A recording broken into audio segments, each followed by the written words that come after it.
নমস্কার বন্ধুরা, lifestyle with Sanchayita চ্যানেলের আরেকটা নতুন ব্লগে সকলকে ওয়েলকাম জানাই। আজ শনিবার, বাজে এখন সকাল প্রায় 9:30। আকাশের অবস্থা দেখছেন, একেবারে মেঘলা মেঘলা ভাব, আর তার সঙ্গে ঝোড়ো হাওয়া। এই যেন বৃষ্টি নামলো বলে, কিন্তু এই ঝোড়ো হওয়ার জন্য মেঘখানা যে কোথায় যে আছড়ে পড়ছে সেটা বলা মুশকিল। আমাদের ব্যাঙ্গালোর শহর কিন্তু একেবারে বৃষ্টির ছায় অঞ্চল হয়ে গেছে। বৃষ্টির দেখা মেলে একেবারে ভার। তো কিছু করার নেই, সকাল থেকে একেবারে রাত্রেবেলা পর্যন্ত এই মেঘ নিয়েই আমাদের দিন কাটছে। তো চলুন রান্নাঘরে যাই, এবারে চটপট চটপট জলখাবার বানিয়ে কিছু একটা খাই, আর তারপরে আজকে প্রচুর কাজ রয়েছে। বেরিয়ে পড়েছি আমি, পোগো আর ওর বাবা কয়েকটা কাজ সারতে।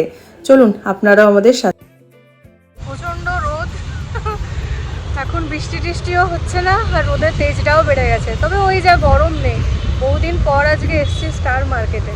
সবজিপাতির দাম বৃষ্টি হয়নি বলে প্রচুর বেড়েছে, ঠিক আছে। তারপর আবার ব্লিঙ্কিটে তো আরও বেশি দামে পাওয়া যাচ্ছে, আর মানে কোয়ালিটিটাও ভালো আসছে না। কানা বেগুন, তারপরে একদম মানে কী বলবো, বয়স্ক ভেন্ডি, কাঁচা টমেটো এরকমভাবে আসছে।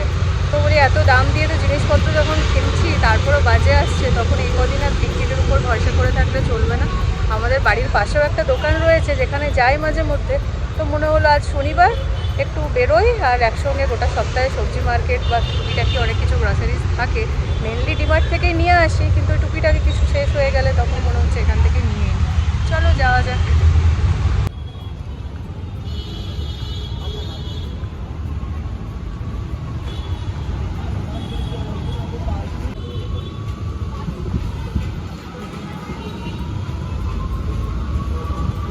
কোথায় গেছিলে?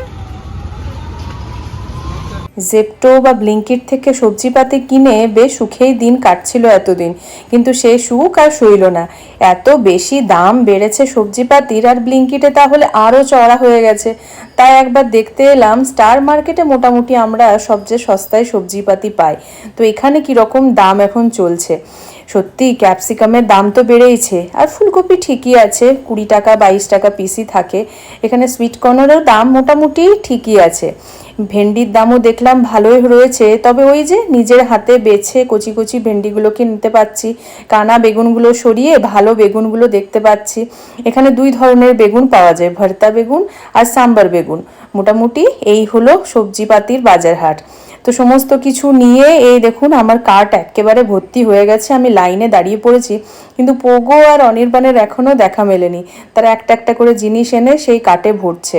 এই মানুষটা ভীষণই বোর হয় এই ধরনের আমরা সবজি মার্কেট বা গ্রসারি শপিংয়ে এলে, কিন্তু কিচ্ছু করার নেই, ওকে আনতেই হলো। বাড়িতে বাবার কাছে রেখে গেলেও হতো, কিন্তু ওর হেয়ার কাট করার আছে, ওর জন্যই ওকে এখন নিয়ে বার করানো। তাহলে সকাল সকাল ও বেরোতে খুব একটা পছন্দ করে না, আর আমরা নিয়েও বেরোই না যদি অপশান থাকে। চলে এসেছি আমরা স্যালনে। আমাদের বাড়ির পাশে এই স্যালনটা খুলেছে, একেবারে ঝাঁ চকচকে নতুন আর কি, বাইরে থেকে দেখতে বেশ ভালো লাগে। তো সেখানেই মনে করা হলো যে চলো আজকে পোগোর হেয়ার কাটটা করানো যাক। ওকে একদম কাস্টমাইজ হেয়ার কাটের সাজেশন দিচ্ছে, কিন্তু আমরা বললাম না বাবা, ওই সমস্ত কিছু করার কোনো দরকার নেই। এখন মোটেও কোনো পূজা বা বিশেষ কোনো বিয়ে বাড়ি টিয়ে বাড়িও নেই। স্কুলে বলেছে হেয়ার কাট করতে, চুলটা বেশ বড় হয়ে গেছে, সে কারণেই আসা। চুল কাটার জন্য বসিয়ে দেওয়া হয়েছে, তার পাশেই রয়েছে পার্লার। তো আমিও একটু ভাবছি ঢুকে যাই, আমারও থ্রেডিং করানোর রয়েছে, টাইমটা ইউটিলাইজ হয়ে যাবে আর কি। চলো খাওয়া যায়। আমারও কাজ চুকে গেছে, ততক্ষণে এসে দেখছি পোগোরও হেয়ার কাট ডান। একটু চুলগুলোকে সুন্দরভাবে সেট করে দিচ্ছে আর কি। দেখা যাক ছেলেটাকে কেমন দেখায়। Oh my god, handsome boy, handsome boy. চলো চলো চলো চলো। বাড়ি ফিরে চলে এসেছি। এই হলো আজকে আমাদের লাঞ্চ। ভাগ্যিস আমরা রান্নাটা করে গিয়েছিলাম, ওই জন্য এসে স্নান টান সেরে পুজো করে আর খাবার থালায় বসে গেছি। বিকেল এখন প্রায় 4টা। আজকে এ সমস্ত কিছু বাগাতেই আমার অনেকটা বেলা হয়ে গেল। সমস্ত কিছু এখানে রেখেছি। সবজিগুলো তো দেখতেই পাচ্ছেন, টমেটো নিয়েছি, এই তাতাপুরি আমটা টক মিষ্টি তো বেশ ভালো লাগে, আর কয়েকটা দিন পাওয়া যাবে। ক্যাপসিকাম, বেগুন, মূলো, উচ্ছে নয় ঠিক করলা, ভেন্ডি, গাজর, বিনস, লাউ, মোটামুটি সপ্তাহের মতো সবজি নেওয়া হয়েছে, তবে টমেটো বেশ অনেকটাই নেওয়া হয়েছে। আর এইদিকে একটু নেওয়া হয়েছে চকলেট সস। এই বিস্কিটটা 50-50 নতুন বেরিয়েছে, আমরা মিল্কিস্ট খাই না ওই রকমই অনেকটা। একটু চিজ, একটু জিঞ্জার গার্লিক পেস্ট, পোগো একটা মিল্কি বার নিয়েছে, তার সঙ্গে একটা ইয়োগার্ট নিয়েছে ব্লুবেরি, একটু শেজওয়ান চাটনি, একটু দই। এই মুরুক্কুটা বেশ ভালো আর কি, চায়ের সঙ্গে খেতে লাগে। কাজুটা শেষ হয়ে গিয়েছিল, একটু কাজুর প্যাকেট, আমার জন্য ডার্ক চকলেট আর ওটস, আর তার সঙ্গে ফ্রেঞ্চ ফ্রাই নেওয়া হয়েছে, তার সঙ্গে অনির্বাণ এই চিপসের প্যাকেটগুলোকে তুলেছে আর চকলেটগুলোকে। একটু চিড়া নিয়েছি, ভাকের বাড়ি, আর নিয়েছি একটু ময়দা। এই হলো মোটামুটি এই সপ্তাহের বাজার হাট। সবজিপাতিগুলো এই সপ্তাহের হলেও বাকি জিনিস কিন্তু এখন বেশ অনেক দিনই চলবে। তো বাড়ি ফিরে এসে লাঞ্চটা সেরে এক ঘুম দেওয়া হয়ে গেল। আসলে দেরি করে এসেছি সে তো ঠিক আছে, কিন্তু আমরা বেরোনোর আগে আমি যখন ব্রেকফাস্টটা বানাচ্ছিলাম, অনির্বাণ তার পাশে দুপুরের খাবার আজকে চিকেন আর রাইস হয়েছে শুধু, তো চিকেন কারিটা বানিয়ে নিচ্ছিল। ওই জন্য বাড়ি ফিরে ঝট করে ভাতটা চাপানো হলো, আর এই সবারকার খাওয়া দাওয়া হয়ে গেল। একটু চট করে ঘুমও দিয়ে দিয়েছি। তারপরে বাজে এখন প্রায় 5টা। তো ভাবছি এখনও আমার কাছে আধ ঘন্টা 45 মিনিট মতো সময় আছে পোকোকে নিয়ে খেলতে যাওয়ার। তো তার আগে আমার রান্নাঘরটা একটু সাজিয়ে নিই। জিনিসগুলো তো তোমাদের সঙ্গে অলরেডি শেয়ার করেছি, সেগুলো সাজানো হয়নি। তো ঝটফট এবারে আধ ঘন্টা 45 মিনিটের মধ্যে সুন্দর করে সাজিয়ে নিই জায়গাটা। তারপর সেটার ফাইনাল কী লুক আসছে সেটা তোমাদের সঙ্গে শেয়ার করছি। চলো, আমি তো ভীষণ এক্সাইটেড নতুন একটা মেকওভার দেখার আমার কিচেনের। তোমাদের দেখে কেমন লাগলো অবশ্যই দিয়ে জানাবে আমাকে কমেন্ট করে, ঠিক আছে? চলো।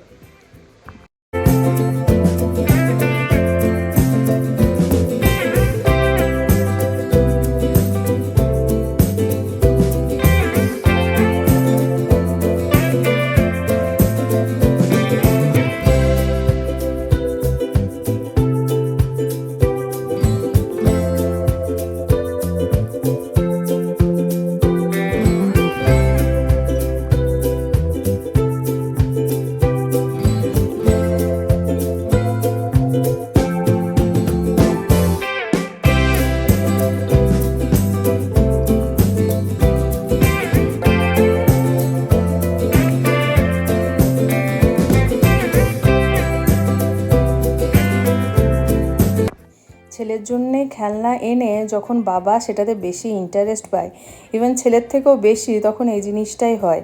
পোগোর জন্য এই খেলনাটা এখনই সঙ্গে সঙ্গে ব্লিঙ্কিট থেকে অর্ডার করা হলো। এটা 3+ এজের হলেও মানে মোটামুটি ফুটবল হচ্ছে খেলার, কিন্তু সেটা জাম্প করবে না, ফ্লোরেই থাকবে। তো এই জিনিসটা বেশ নতুনত্ব রয়েছে ঠিকই।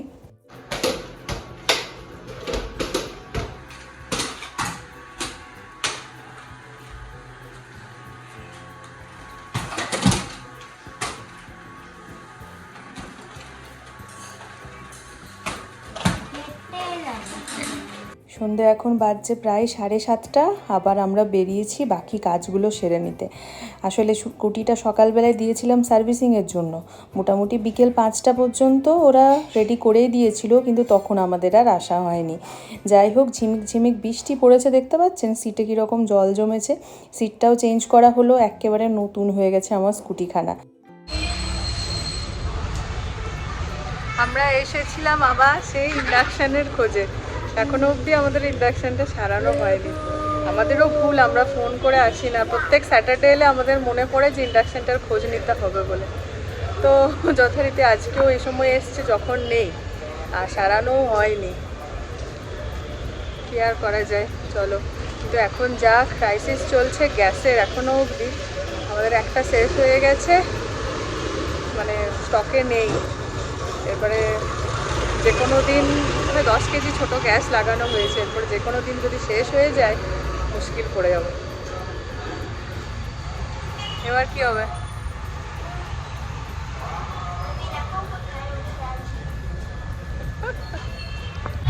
আবার ঘুরতে ঘুরতে সেই মন্দিরটাতে এসেছি। মোটামুটি প্রত্যেক সপ্তাহে আসা হচ্ছে, দর্শন করা হচ্ছে, ভালো বেশ।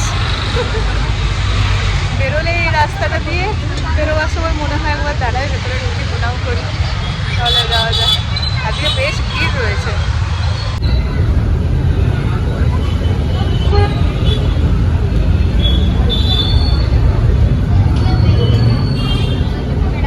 আজকে প্রসাদও দিচ্ছে, আমরা পেতে পারি প্রসাদ, তবে লম্বা লাইন।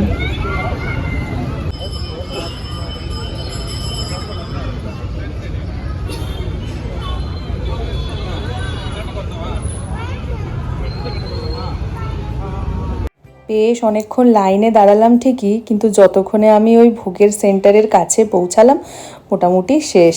কিছু করার নেই, আজকে আমার কপালে হয়তো লেখা ছিল না। তবে আজকে মন্দির চত্বর ভীষণ ভিড় রয়েছে। আমরা তো প্রায়ই আসি, এইরকম ভিড় সাধারণত দেখতে পাই না।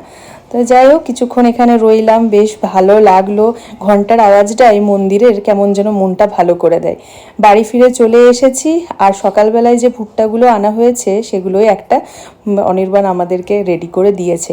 শনিবারে পোড়া জিনিস খাওয়া এমনিতেই ভালো, আর খুব ভালো। এখানে জানেন তো, ভুট্টাগুলো হচ্ছে সুইট কর্ন, নর্মাল ভুট্টা এখানে পাওয়া যায় না। তো শনিবারের সন্ধেবেলাটা পোকোকে একটু পিয়ানো দিয়েই বসানো হয় আর কি। ঘুরে আসার পর আর তো কিছু করার থাকে না, তো এই যে টিভিতে চলছে টিউটোরিয়াল, আর সেই দেখে প্র্যাকটিস। ঘুরে ফিরে তো আমরা চলে এসেছি কিছুক্ষণ আগেই, আর ইন্ডাকশনের কাজটা তো হলো না, কিন্তু গাড়িটাও নিয়ে আসা হলো। টুকিটাকি এটা ওটা ফল টল কেনার ছিল, মানে আমরা যে রাস্তাটাই যাই ওইদিকে ফল টলগুলো একটু কম দামে পাওয়া যায় আর কি। তো সেগুলো নেওয়া হলো, দিয়ে বাড়ি এসে আজকে তো পড়াশুনো নেই সারাটা, এবারে মানে রাত্রিবেলার পর্যন্ত ঘুম হয়ে না যতক্ষণ পর্যন্ত টিভি দেখতেই থেকে যাবে।